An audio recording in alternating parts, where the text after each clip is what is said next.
Ito na. Check natin yung ano, kasi na-check na natin to. Tapos yung mga sensor.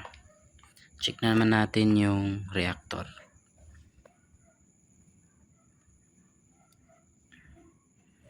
Yan yung reactor. So, yung reading niya. Yan. So, medyo mataas. Kapag ganito, posibilidad na to.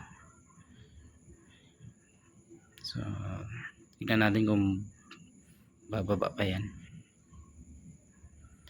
Pero isa na to sa tinitignan natin problema. Papalitan natin to hanggang 1.4. So medyo mataas na talaga yan.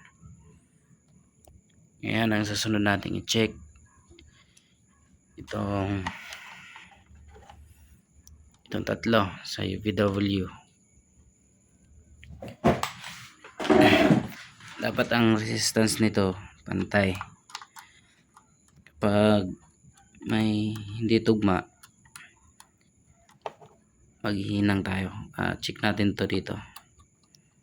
Ito, check din natin to kapag hindi pantay yung reading na nakuha natin dito.